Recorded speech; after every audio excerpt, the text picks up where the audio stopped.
My name is Marcus Rivera, and for 3 years I thought I had found my dream job at Pinnacle Financial Group. The gleaming downtown office tower, the prestigious client list, the competitive salary. It all seemed too good to be true for a guy like me who'd worked his way up from nothing. I wasn't in finance, mind you.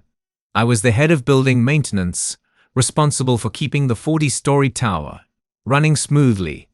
HVAC systems, electrical work, plumbing, security. If it broke, I fixed it.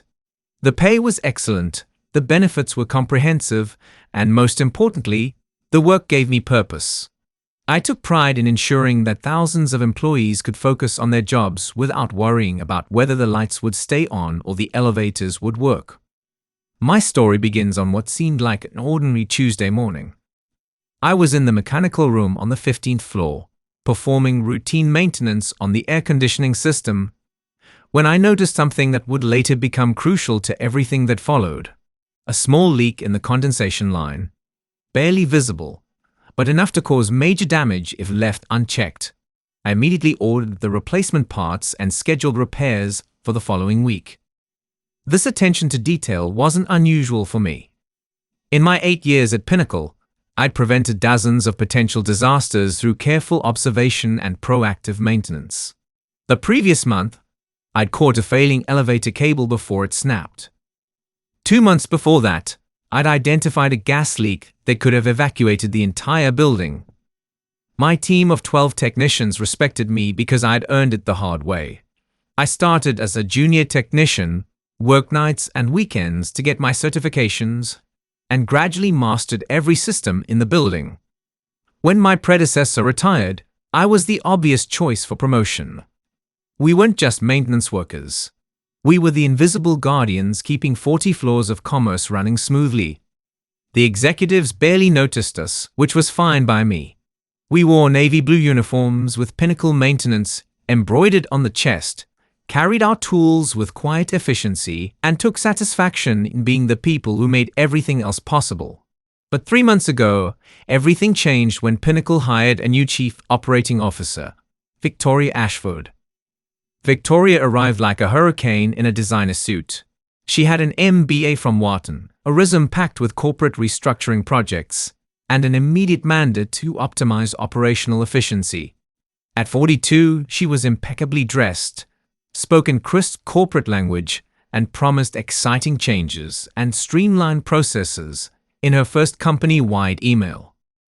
I should have been more suspicious when I learned about her background. Her previous 3 positions had all ended with significant layoffs and department consolidations. She specialized in what she called lean optimization, corporate speak for cutting costs by any means necessary. The red flag started small during her first week. Victoria announced that all department heads would need to submit detailed quarterly reports on expenses, staffing levels, and productivity metrics. Nothing unusual there. Every business needs accountability. But then she scheduled individual meetings with each department head, starting with what she called high-impact operational areas. My meeting was scheduled for a Friday afternoon. I walked into her corner office expecting a routine introduction, maybe some questions about our operations and future plans. The space was pristine, floor-to-ceiling windows overlooking the city, a mahogany desk that probably cost more than my annual salary, and walls lined with her diplomas and corporate achievement awards. Victoria barely looked up from her laptop when I knocked. "Mr. Rivera, sit down." Her tone was clipped, professional but oddly cold. She gestured to a chair positioned several feet from her desk, farther than necessary for normal conversation. I recognized it as a subtle power play, but chose to ignore it. "I've been reviewing the maintenance department's budget," she continued, finally making eye contact. "Your department represents 17% of our operational overhead. That seems excessive for what is essentially janitorial work." The casual dismissal of my team's expertise as janitorial work caught me off guard, but I kept my voice steady. Our department maintains critical infrastructure for the entire building. We prevent problems before they become expensive emergencies. She tilted her head slightly, like a predator studying prey. I'm sure you believe that's necessary, but I've brought in some consultants to analyze whether we might achieve similar results with fewer resources. The way she emphasized fewer resources made my stomach tighten, but I maintained eye contact. I'm happy to discuss our operations in detail whenever you'd like. Victoria's smile was razor-thin. Oh, we'll definitely be having more conversations, Mr. Rivera. Many more. As I walked back to my office, I couldn't shake the feeling that I'd just been marked for elimination. But I told myself I was being paranoid. After all, I ran a tight department, my team was loyal, and our work spoke for itself. I had no idea that Victoria Ashford had already decided I was a problem that needed solving, and that she had a very specific plan for how to make me disappear. The campaign begins. The attack started like water torture, small, seemingly reasonable changes that slowly became unbearable. 2 weeks after our initial meeting, Victoria issued her first operational efficiency protocol, and it was a masterpiece of bureaucratic manipulation. Effective immediately, the memo stated, all maintenance requests must be submitted through the new digital portal with a minimum 48-hour advance notice. Emergency requests require approval from the COO's office. I read the policy 3 times, each time more incredulous than the last. Emergency approval from the COO's office. What happened when a pipe burst at 2 a.m.? Would we need to wake Victoria for permission to prevent a flood? I immediately called Victoria's assistant to request an urgent meeting. Jennifer, a nervous young woman who always seemed one harsh word away from tears, whispered into the phone. Ms. Ashford is in meetings all week. She said you can email your concerns. My carefully worded email explaining the policy's practical problems received a response within an hour. Mr. Rivera, adaptation to new protocols is essential for organizational growth. I trust your team will manage the transition professionally. The policy went into effect the following Monday, and the chaos was immediate and predictable. A malfunctioning elevator trapped 3 executives between floors for 90 minutes while we waited for emergency approval.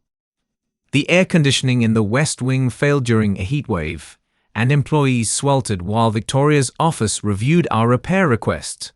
But here's what made Victoria's strategy brilliant. She didn't take responsibility for the delays. Instead, she questioned why we couldn't prevent these problems in advance. Mr. Rivera, she said during our next meeting, perhaps if your preventive maintenance was more thorough, we wouldn't have so many emergency situations. The psychological pressure was deliberate and devastating. She began scheduling spot inspections of our work, always with Jennifer in tow to take notes. Victoria would arrive unannounced while we were repairing equipment, asking pointed questions and timing everything we did. This elevator maintenance is taking quite a while, she'd observe, consulting her expensive watch. How long should a routine inspection take? My technician Dave would look up nervously from his work. Well, ma'am, safety protocols require that we check every cable and… I'm not asking about protocols, Victoria would interrupt. I'm asking about efficiency. In the private sector, time is money. Dave came to me after one of these encounters looking shaken. Marcus, she makes me feel like I don't know what I'm doing. Yesterday, she timed how long it took me to replace a light bulb. Then she asked why it couldn't be done faster. I assured Dave he was doing fine, but privately, I was growing concerned. Victoria was creating a hostile work environment, but she was doing it so professionally that any complaint would sound like whining from an oversensitive employee. The breaking point came during our monthly department meeting. Victoria announced she would be attending to observe our planning processes. She sat at the head of the conference table while I reviewed the upcoming week's scheduled maintenance. Mr. Rivera, she interrupted as I discussed 8 vac filter replacements. Walk me through the cost-benefit analysis for replacing these filters quarterly versus semi-annually. I explained that quarterly replacements were industry standard for buildings our size, preventing system failures and maintaining air quality.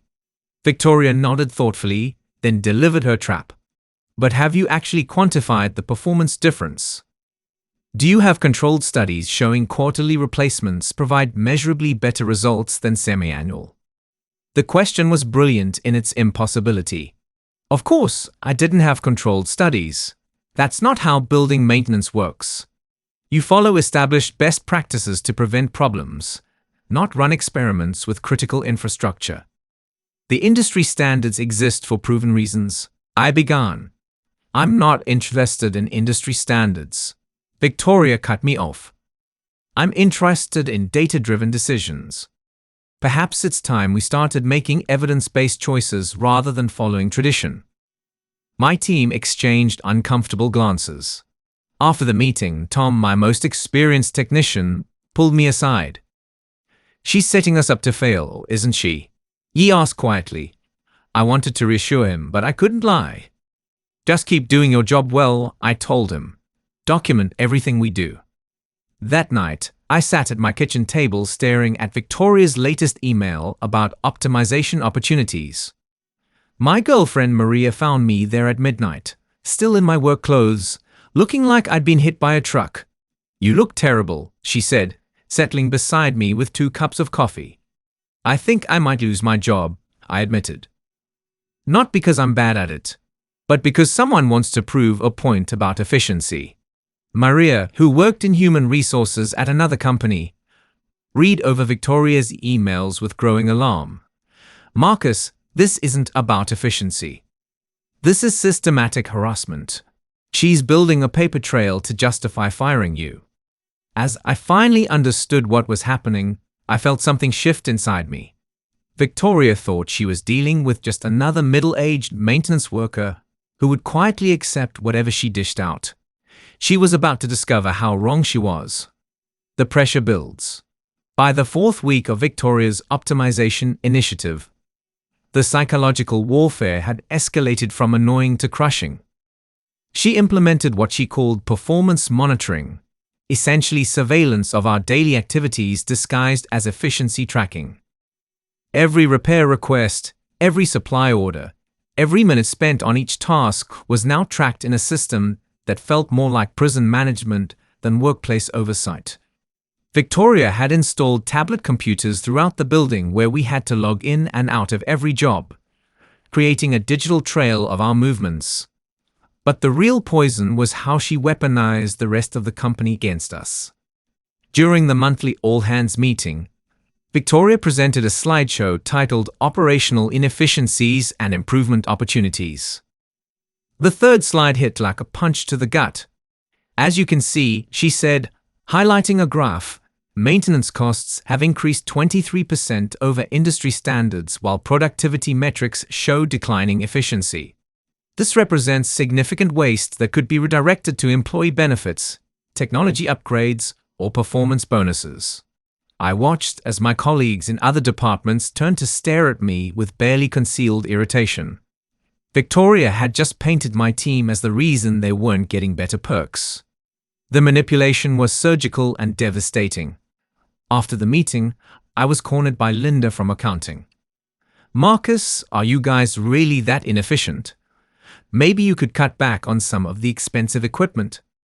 Sarah from marketing chimed in, "My department's budget got cut last quarter. If maintenance is overspending, maybe that's why." I tried to explain that quality tools were an investment that prevented costly failures, but I could see the doubt in their eyes. Victoria had planted seeds of resentment, and they were taking root. The situation deteriorated further when Victoria hired an external consulting firm to conduct what she called an independent assessment of our operations. 3 men in expensive suits began shadowing us with clipboards, stopwatches, and barely concealed condescension. "Excuse me," one consultant said to Jake as he worked on a broken printer. "How many similar repairs do you perform monthly?" Jake paused, confused by the strange question. "Well, it depends on what breaks. Some months it's more, some less. Approximately," the consultant pressed, making notes. "And what's your average time per repair?" "That's not really something you can average," Jake explained patiently. "A paper jam takes 5 minutes, but if the motherboard fails, It could take hours. Right. But generally speaking, what would you estimate? I watched this absurd conversation, my blood pressure rising. These consultants had no understanding of how maintenance actually worked, but they were collecting data that would be used to make decisions about our future. The harassment reached a new level when Victoria began calling emergency meetings at impossible times. She'd summon me to her office at 7 a.m. or 6 p.m. for urgent discussions about minor issues that could have been handled with a 2-sentence email. "Mr. Rivera," she said during one evening ambush, "I've noticed your team used 17 minutes more than projected for yesterday's elevator inspection. Can you explain this variance?" I stared at her in disbelief. 17 minutes? We found a frayed cable that needed immediate attention. We prevented a potential safety hazard, but the scheduled time was 30 minutes, and you used 47. That's a 57% overrun. Victoria, maintenance isn't a factory assembly line.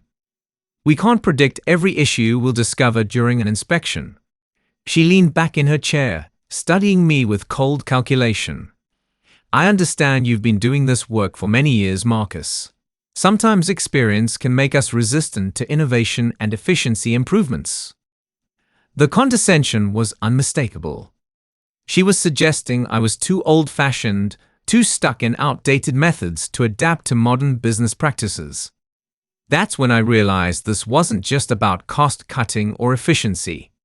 Victoria was trying to break me psychologically, make me doubt my competence, and eventually quit in frustration. The cruelest blow came when she targeted Tom, my most experienced technician. Tom had been with Pinnacle for 12 years, knew every system better than anyone, and had trained half the current maintenance staff. At 62, he was 3 years from retirement and had been planning to finish his career here. Victoria called Tom into what she termed a performance counseling session, accusing him of inefficient resource utilization because he'd taken an extra 20 minutes to complete a plumbing repair in the executive restroom. The reason for the delay? Tom had discovered a small leak behind the wall that would have caused thousands of dollars in damage if left unaddressed. "Mr. Thompson," Victoria said, reading from a prepared statement while I sat there as his supervisor, "your performance metrics indicate consistent failure to meet projected completion times. This pattern suggests either inadequate skill development or deliberate work slowdown." Tom, a soft-spoken man who'd never received a negative review in his life, sat there stunned. "Ma'am, I found a leak that needed immediate." The work order was for a clogged drain, not leak detection, Victoria interrupted. Scope creep is a significant efficiency problem that impacts overall productivity. I couldn't stay silent. "Victoria, Tom prevented what could have been a major water damage incident. He should be commended, not criticized." She turned her icy gaze to me. "Mr. Rivera, I've noticed you consistently defend behaviors that contribute to cost overruns and schedule delays. Perhaps we need to discuss whether you're the right person to implement necessary operational improvements." The threat was crystal clear. Back down or face the consequences. That night, Tom called me at home. His voice was shaky, defeated in a way I'd never heard before. "Marcus, I don't know if I can take much more of this. She's got me questioning everything I do. Yesterday, I spent 5 minutes staring at a broken faucet, wondering if fixing it properly would take too long and get me in trouble. I met Tom for coffee the next morning before work.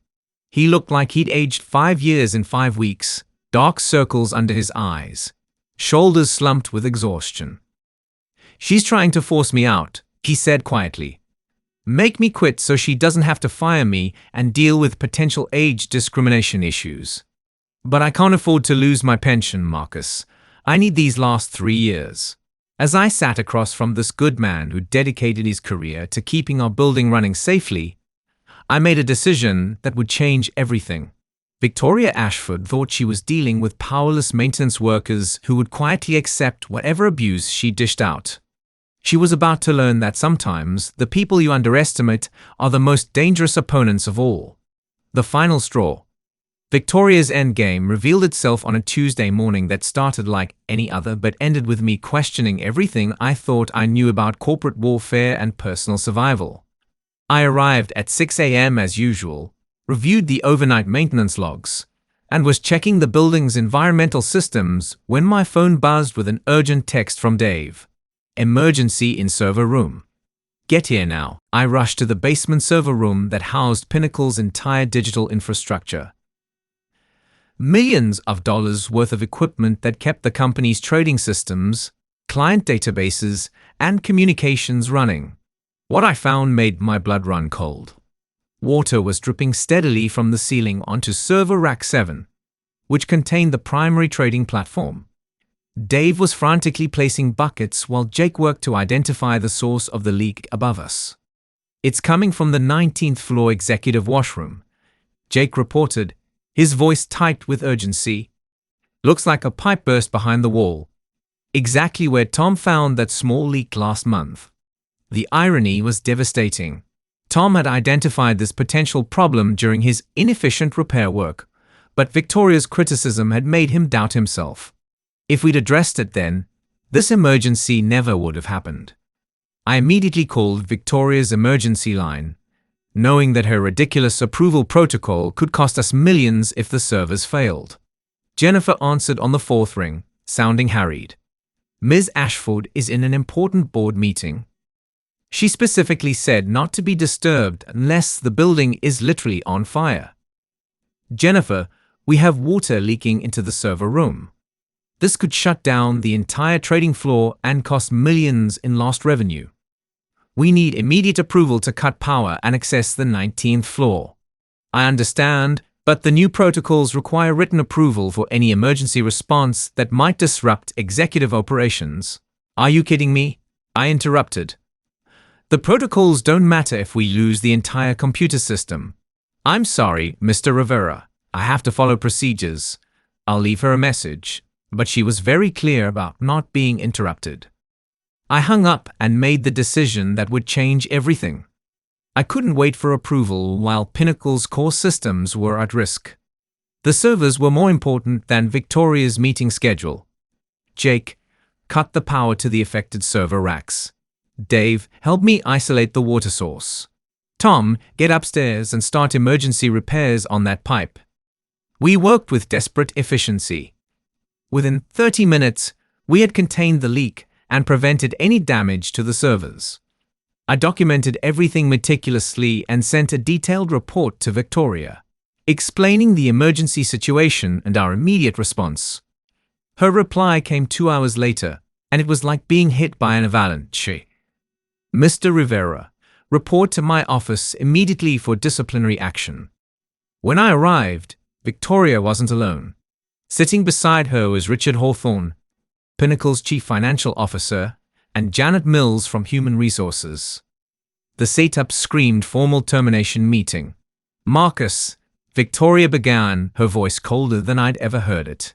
You have committed a serious breach of company protocol by initiating emergency repairs without proper authorization.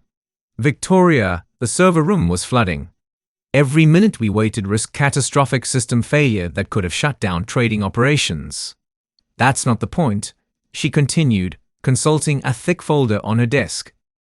You deliberately circumvented established procedures. Worse, you shut down power to the executive floor without approval, disrupting important board meetings and costing the company productivity. I stared at her in disbelief. Are you seriously suggesting I should have let critical servers flood to avoid interrupting some meetings? Richard Hawthorne leaned forward, his expression grave. Marcus, Ms. Ashford has documented a pattern of insubordination and policy resistance. This incident represents the culmination of ongoing performance issues. My heart sank as I realized what was happening. This wasn't about the server room emergency. It was about manufacturing a justification for my termination. Victoria had been building a case against me for months, waiting for the perfect moment to strike. I've been working here for 8 years, I said, fighting to keep my voice steady. My performance reviews have been consistently excellent. My team has prevented countless problems and saved this company millions in potential damages. Victoria opened her thick folder with theatrical precision. Your recent performance tells a different story. Consistent failure to meet efficiency targets, resistance to procedural improvements, and now willful disregard for emergency protocols. She began reading from what was clearly a prepared termination letter. Effective immediately, you are being placed on administrative leave pending a formal review of your employment status and potential disciplinary action. The words hit me harder than any physical blow. Administrative leave was corporate speak for you're fired, but we need a few days to finalize the paperwork and protect ourselves legally. This is insane, I said, my voice rising despite my efforts to stay calm. You can't fire me for doing my job and preventing a disaster. Mr. Rivera, Janet Mills spoke for the first time, her tone professionally sympathetic but absolutely final. The company has documented serious concerns about your ability to adapt to new operational standards. We believe a period of administrative review will benefit everyone involved. I looked around the room at these three people who had just destroyed my career with a few sentences and a manufactured paper trail. Victoria's expression was completely neutral, but I caught a glint of satisfaction in her eyes. The look of a predator who had finally cornered her prey. I'll need your building access card, company phone, and any other Pinnacle property, she said, extending her hand with mock formality. As I walked through the building for what I thought might be the last time, my team gathered around me with confused, angry faces. Word about my suspension had already spread through the maintenance department. This is completely insane, Dave said, his voice shaking with rage. You saved the servers yesterday, and now they're punishing you for it. We all know what she's doing, Tom added quietly, his eyes blazing with anger. The question is, what are we going to do about it? I looked at these men who had trusted me, who had watched me get systematically destroyed by a woman who saw us as nothing more than line items on a spreadsheet to be eliminated. The old Marcus would have walked away quietly, maybe filed for unemployment and started looking for another job. But something had fundamentally changed during those weeks of psychological warfare. Victoria had made one crucial miscalculation about me. I wasn't just a maintenance supervisor who would quietly accept defeat.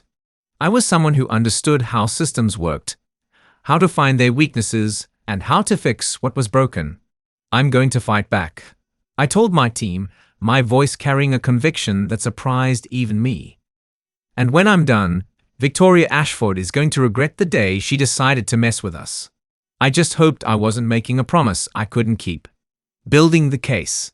The first thing I did after being escorted out of Pinnacle was something I'd never imagined doing in my entire working life. I drove to the public library and started researching employment law like my life depended on it. For the next week, I became a full-time student of wrongful termination, workplace harassment, and corporate fraud statutes. I checked out legal textbooks, printed court case summaries, and filled 3 notebooks with detailed notes about employee rights and employer obligations. What I discovered was eye-opening. Pinnacle's employee handbook, which I'd barely glanced at when I was hired, contained detailed procedures for addressing performance issues. According to company policy, any employee facing termination for performance reasons was entitled to progressive discipline, verbal warning, written warning, performance improvement plan, and only then termination. Victoria had completely skipped these mandatory steps. Even more revealing was what I found in my personnel file when I formally requested it.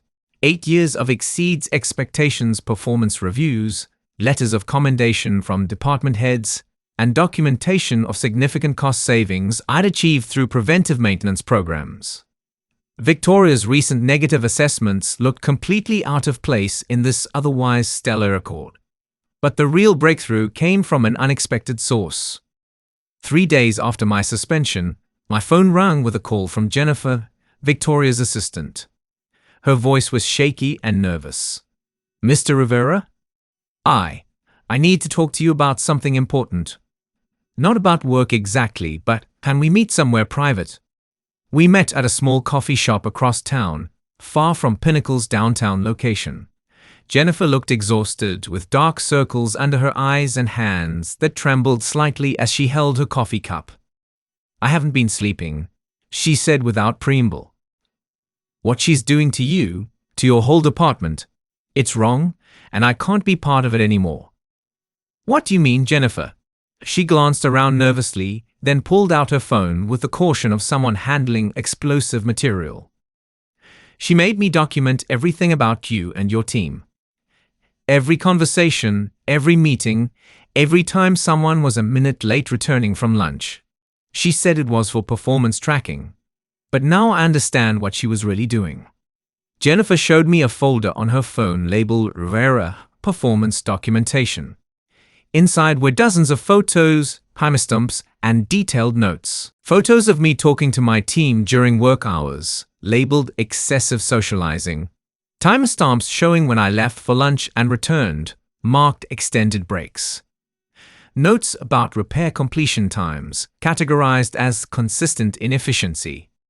"She's been building a termination case against you for 2 months," Jennifer whispered. "But that's not even the worst part." She swiped to another folder that made my heart stop. Department Restructuring Plan. CONFIDENTIAL. My blood turned to ice as I read Victoria's detailed strategy. Phase 1. Document performance issues with current supervisor and senior staff. Phase 2. Terminate supervisor and select experienced technicians. Phase 3. Contract maintenance services to Contractor Corp. Projected 47% cost savings. Phase 4. Retain 3 junior technicians as liaisons and equipment monitors. She's not just firing me, I said, the horrifying scope of her plan becoming clear. She's planning to destroy the entire department and outsource our jobs. Jennifer nodded miserably. She already has a preliminary contract drafted with Contractor Corp. She's been in secret negotiations with them for over a month. I studied the documents more closely. Contractor Corp was a facilities management company that specialized in providing bare minimum service at rock-bottom prices. I'd seen their work at other buildings: broken elevators that stayed broken for weeks, HVAC systems that barely functioned, and security systems held together with duct tape and prayer. "Jennifer, why are you showing me this? You could lose your job." She wiped her eyes with a napkin, her voice breaking slightly. "Because Tom Thompson reminds me of my grandfather. He's a good man who's worked his whole life. And he doesn't deserve to have his pension stolen 3 years before retirement. None of you deserve this." "What exactly is he planning for my team?" Jennifer showed me one more document that made me sick. A detailed termination schedule. Tom would be fired the following week for age-related performance decline. Dave would be terminated for attitude problems and resistance to change. Jake would be kept on as a liaison but would see his pay cut by 35%. "She calls it strategic workforce optimization," Jennifer said bitterly.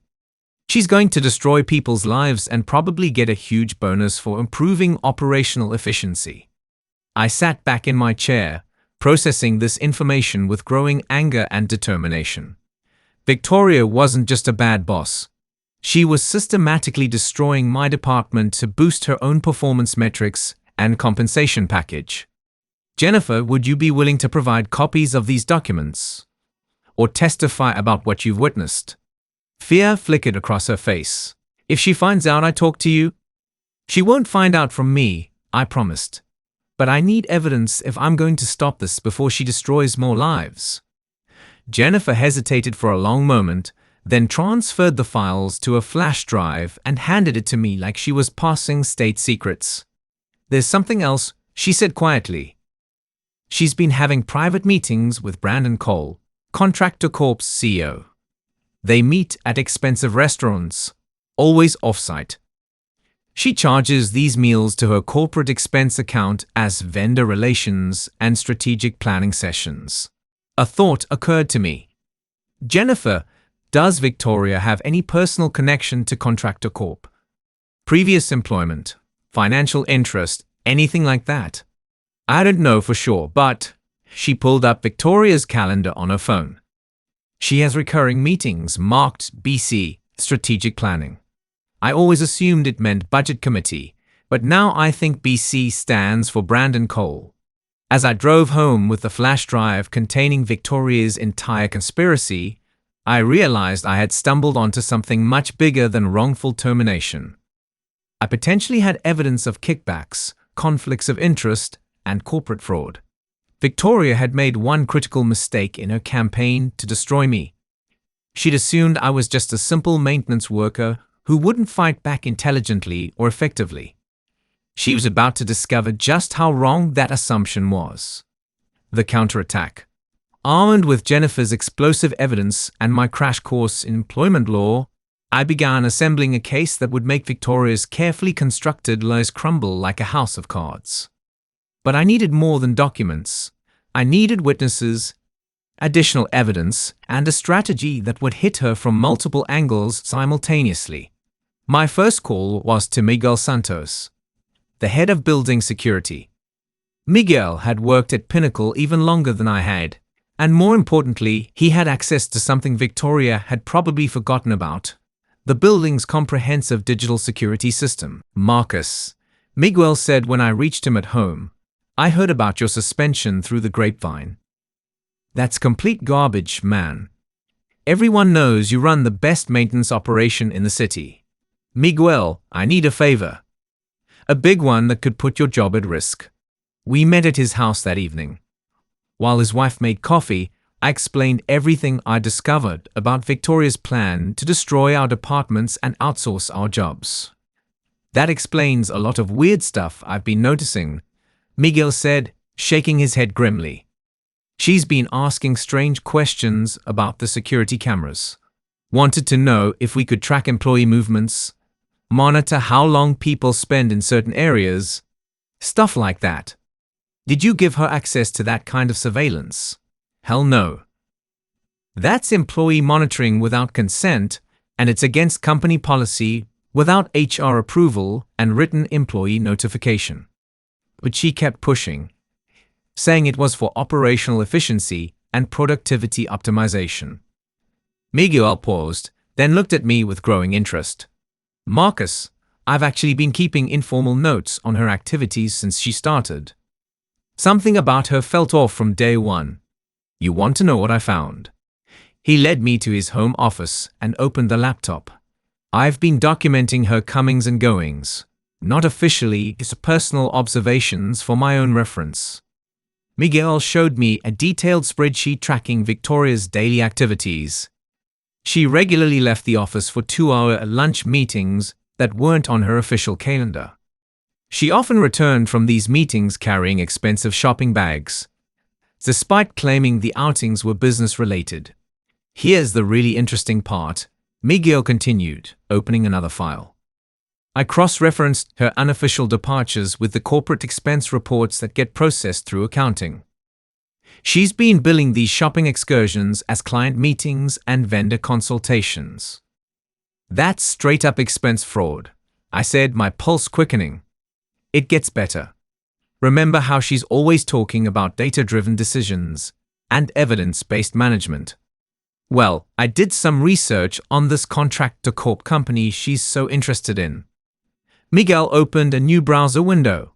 Contractor Corp was founded 3 years ago by Brandon Cole, who previously worked at Ashford Consulting Group.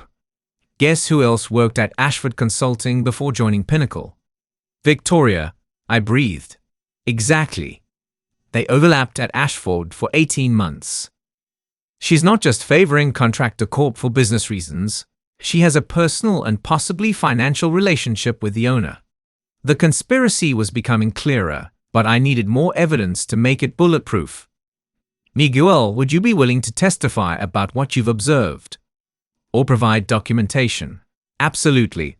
But Marcus, you need to be careful about how you handle this. Victoria has connections with senior management. If you come at her directly with accusations, she'll destroy the evidence and claim you're a disgruntled employee making false charges." He was absolutely right. I needed to find a way to present my evidence that couldn't be dismissed, covered up, or explained away.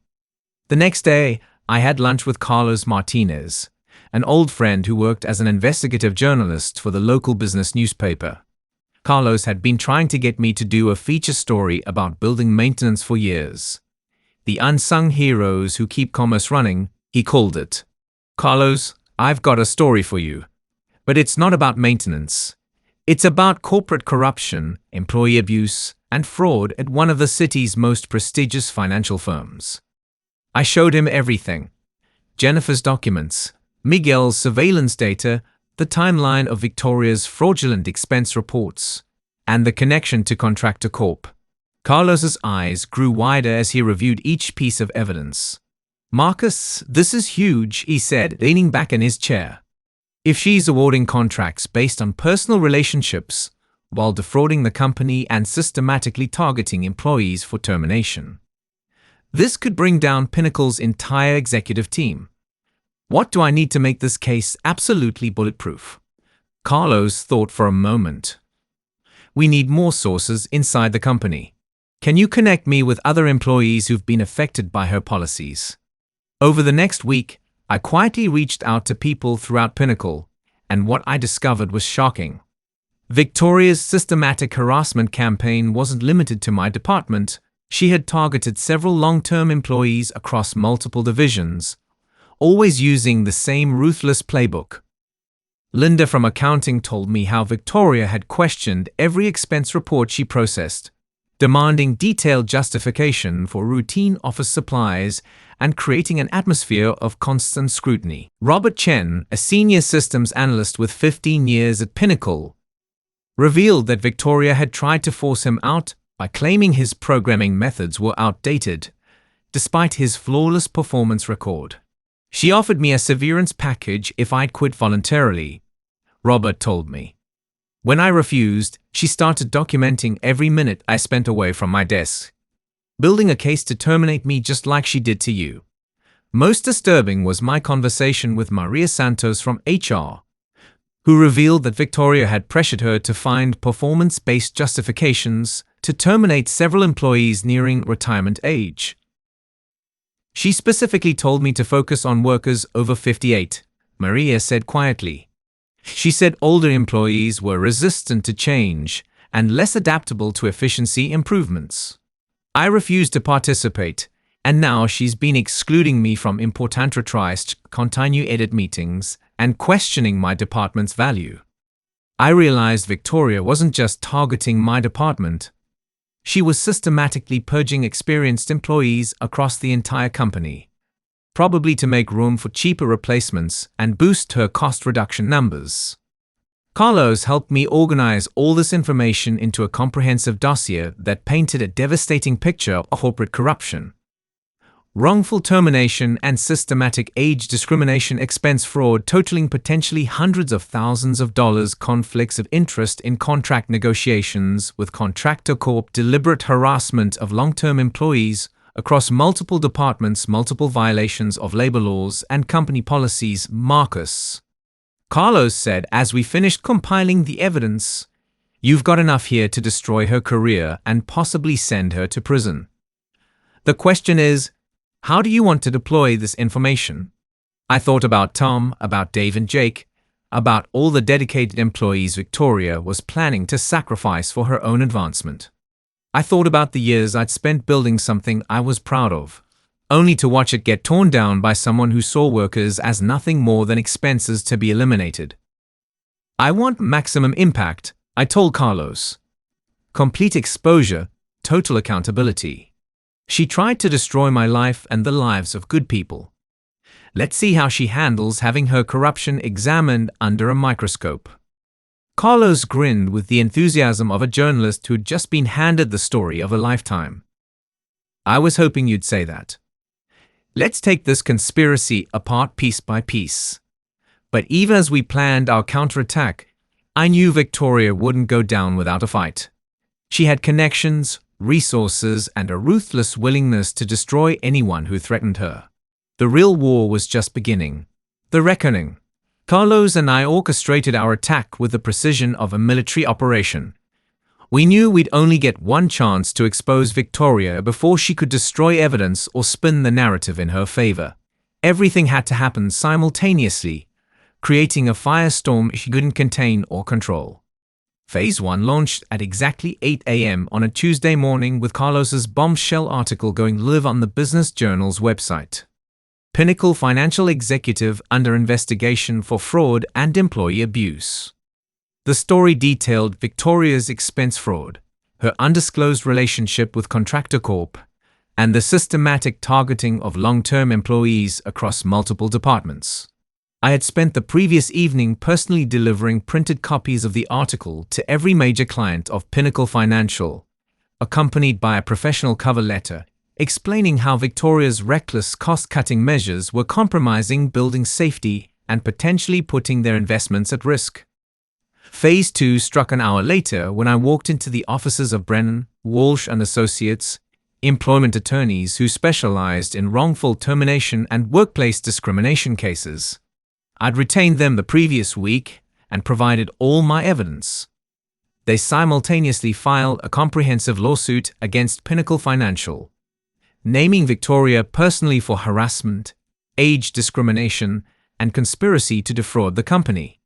But the real masterpiece was Phase 3, which I'd been planning for days.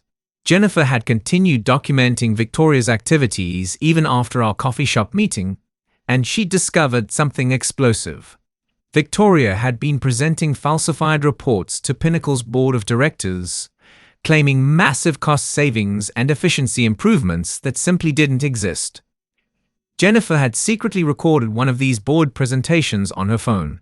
At 10 a.m., precisely as Victoria was delivering her quarterly report to the board, boasting about her operational improvements and projected savings, Carlos's follow-up article went live. Recorded evidence.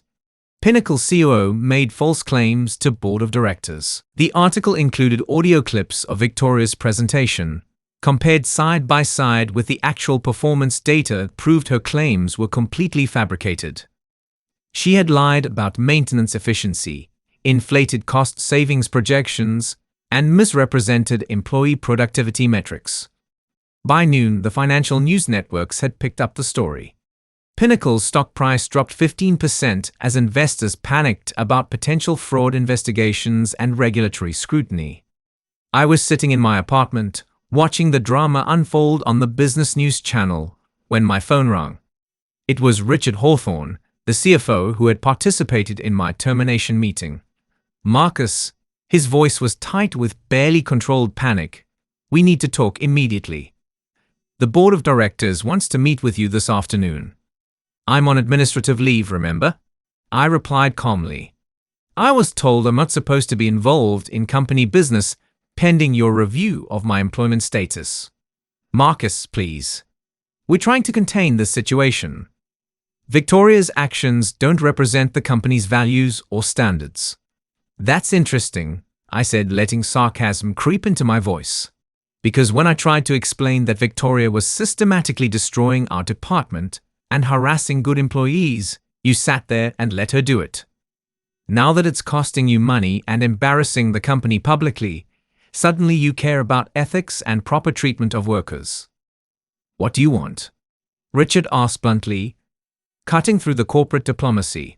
"Full reinstatement with back pay and benefits. Written apologies to every employee Victoria targeted. Her immediate termination with cause. A guarantee that my entire team keeps their jobs with no retaliation. And I want her replacement chosen with input from department heads, not imposed by executive decision." "Done," Richard said without hesitation. "All of it. Can you be here in 2 hours?" I arrived at Pinnacle to find the building surrounded by news vans and reporters. The lobby buzzed with nervous energy as employees gathered in small groups, whispering about the scandal that was consuming their workplace. Miguel met me at the security desk, barely able to contain his excitement. "Marcus, you magnificent genius. She's completely finished. They've got her locked in a conference room with lawyers from 3 different firms, going through her expense reports line by line. Where is she now? 23rd floor, probably planning her resignation speech. Word is that the SEC has already opened a preliminary investigation based on your lawyer's filing." I was escorted to the executive conference room where Pinnacle's entire board of directors was waiting. Wealthy investors and business leaders who had never given a thought to the maintenance staff that kept their building running smoothly. Chairman William Harrison, a distinguished man in his 70s, stood when I entered. "Mr. Rivera, I want to personally apologize for what you've endured. We failed in our oversight responsibilities." I remained standing, making them wait while I considered my response. "Mr. Harrison, with respect, you're apologizing because I fought back and exposed the truth. Where was this concern when Victoria was systematically destroying dedicated employees?" Harrison had the grace to look genuinely uncomfortable. "You're absolutely right. We were impressed by Ms. Ashford's credentials and her promises to optimize operations. We trusted her assessments without proper verification or employee input. Those assessments were lies designed to justify her personal agenda," I said bluntly. "She manufactured performance problems to eliminate experienced workers and replace them with cheap contractors. If you'd bothered to ask the people actually doing the work, you'd have known she was destroying value, not creating it." Richard Hawthorne cleared his throat nervously. "Marcus, we've already begun corrective actions. Victoria Ashford has been terminated for cause, effective immediately. We're prepared to offer you full reinstatement as head of maintenance, plus compensation for the time you've been out." "What about my team? Tom Thompson has been having anxiety attacks, convinced he's going to lose his pension 3 years before retirement."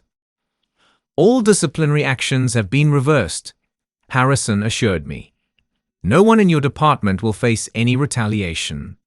We're also reviewing every other case where Ms. Ashford recommended employee terminations or disciplinary actions."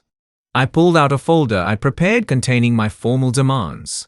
"Here's what I want in writing, not just verbal promises. Full reinstatement with back pay, benefits, and a formal apology. Written guarantee that no member of my team will face retaliation. Individual apology letters to Tom, Dave, Jake, and every other employee Victoria targeted. And I want a voice in selecting her replacement. Someone who understands that employees are assets, not expenses." The board members exchanged glances before Harrison nodded. "Agreed to all terms. Is there anything else?" "Yes. I want Pinnacle to implement a formal whistleblower protection policy with an anonymous reporting system. What happened to me could happen to anyone if employees don't have a safe way to report abuse and corruption without fear of retaliation." "That's actually an excellent recommendation," Harrison admitted, looking somewhat surprised. "We'll have our legal team draft comprehensive protections immediately." As I prepared to leave, Richard caught my arm. "Marcus, off the record. How did you put together such a comprehensive case so quickly? 3 weeks ago, you were a maintenance supervisor, and now you've exposed a fraud scheme that impressed federal investigators." I smiled grimly. "You all made the same mistake Victoria did. You assumed that because I fix things for a living, I'm not intelligent enough to understand complex systems, including the system that was being used to destroy me and my team.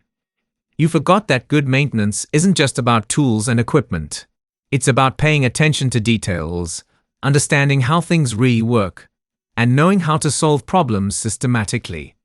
That afternoon, I walked back into the maintenance department to find my team waiting with a small celebration.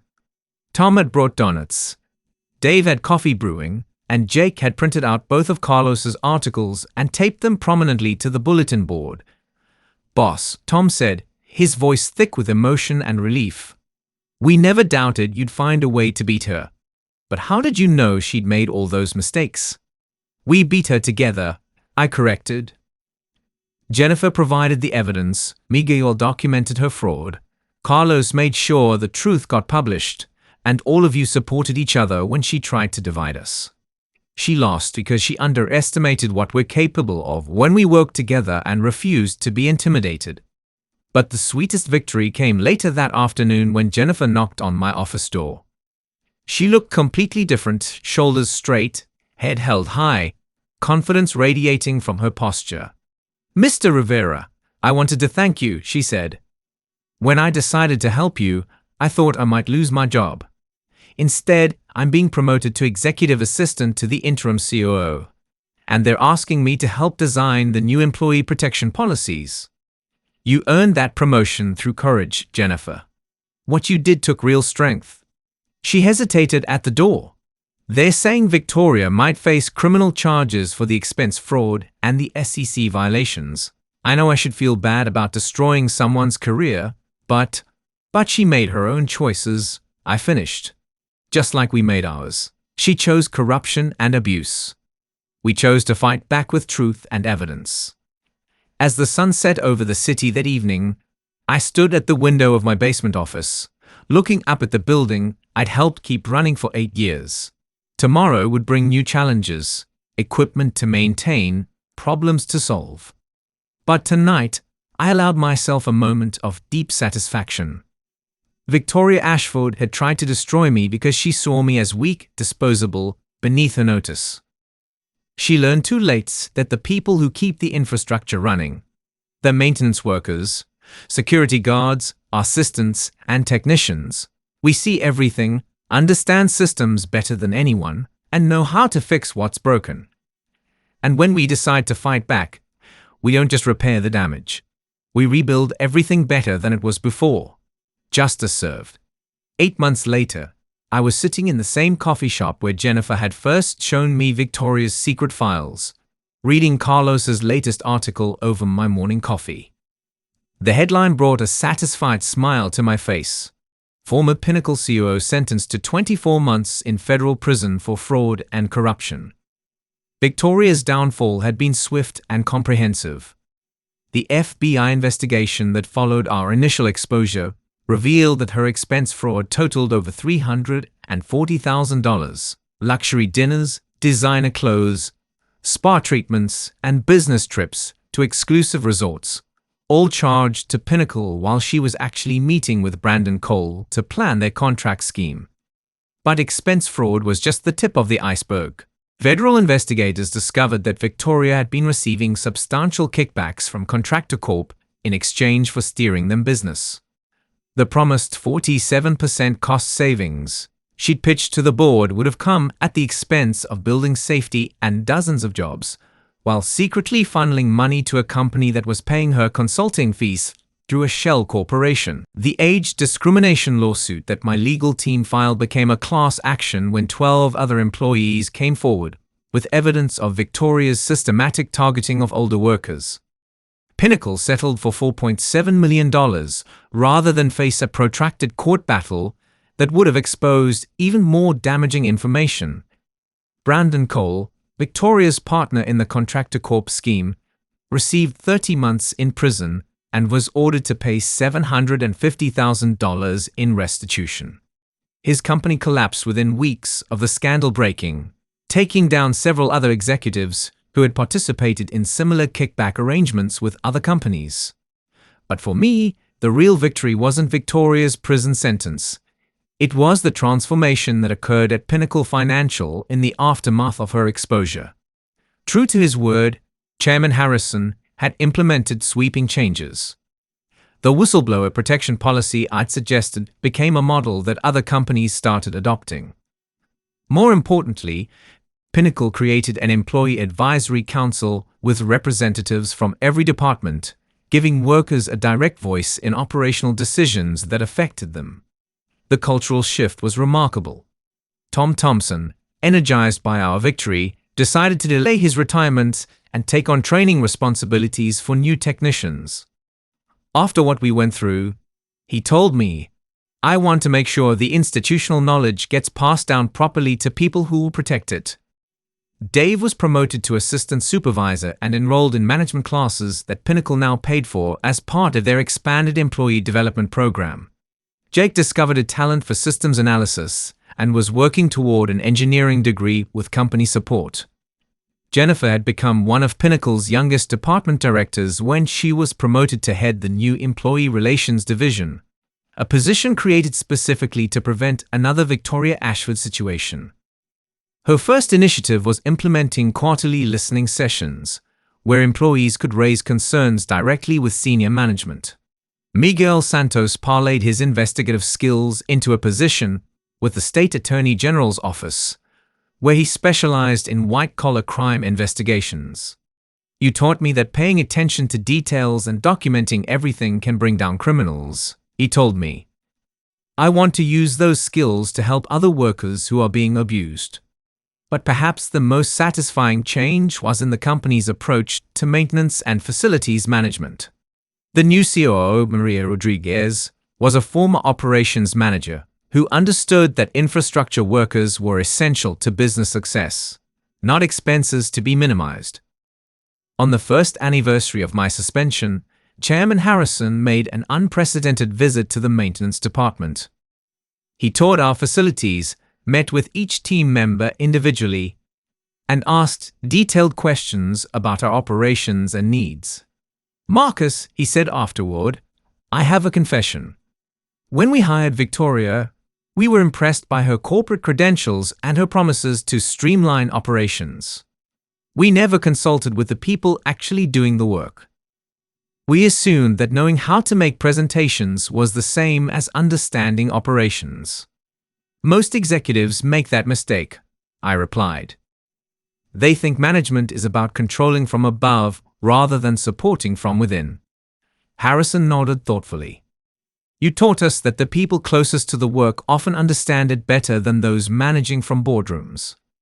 We've completely restructured our decision-making process to include input from frontline employees before making operational changes. How's that working out?" "Better than I ever imagined. Our actual efficiency has improved dramatically since we started listening to people like you. Turns out, the maintenance workers and security staff and administrative assistants know things that don't show up in quarterly reports." That evening, I met Carlos for drinks at our usual spot. He'd won a prestigious journalism award for his investigative series on corporate fraud, and his reporting had inspired similar investigations at companies across the region. "Marcus," he said, raising his beer in a toast, "you realize you started something much bigger than just taking down one corrupt executive, right? 5 other companies have had employees come forward with evidence of similar schemes. People are learning that they don't have to accept abuse from management." I thought about that as I drove home through the city I'd spent my career helping to power and maintain. In office buildings and hospitals, schools and apartment complexes, maintenance workers, security guards, custodians, and technicians were keeping the infrastructure running while remaining largely invisible to the people who benefited from their expertise. But invisibility, I discovered, could be a form of power when wielded correctly. We saw everything, understood how systems really operated, and recognized the difference between what looked impressive in presentations and what actually worked in practice. My phone buzzed with a text from an unknown number. "Mr. Rivera, my name is Angela Foster. I work at Meridian Industries downtown. I think my manager is doing something similar to what happened to you at Pinnacle. Could we meet to discuss it?" I stared at the message for a moment, then typed back, "Coffee tomorrow at 9 a.m. I'll bring some resources that might help." The fight against workplace abuse and corporate corruption wasn't finished. It might never be completely finished. But now I understood that when good people decide to stand up against systematic mistreatment, they don't have to stand alone. Victoria Ashford had tried to destroy me because she assumed I was just a maintenance worker, without the intelligence or resources to fight back effectively. She never imagined that being a maintenance worker had taught me the most valuable lesson of all. When you encounter a system that's broken, you don't just complain about it or work around it. You diagnose the problem carefully, gather the right tools and support, and then you fix it properly so it doesn't break again. 6 months later, Angela Foster's corrupt manager was facing federal charges, and Meridian Industries had implemented employee protection policies based on Pinnacle's model. The word was spreading. Workers had power when they understood how to use it systematically and strategically. Victoria Ashford thought she could intimidate and eliminate a simple maintenance supervisor. Instead, she accidentally created something much more dangerous. A person who understood that fighting corruption requires the same skills as maintaining complex systems: attention to detail, systematic thinking, and the patience to build something that lasts. The maintenance workers, security guards, administrative assistants, and other invisible workers keep our world functioning. They deserve respect, fair treatment, and the knowledge that their voices matter when they choose to speak up. Justice isn't always swift, but it can be thorough and lasting when good people refuse to back down and work together to expose the truth. Remember, if you're facing workplace abuse or corruption, document everything, know your rights, and don't be afraid to seek help. The people in power positions often count on workers staying silent, but sometimes the best way to fix a broken system is to shine a bright light on how it really operates. Real change happens when ordinary people decide they've had enough and fight back with intelligence, evidence, and determination. If you enjoyed this story, don't forget to hit the subscribe button and become a part of our Everyday Life Stories community. Where are you watching from?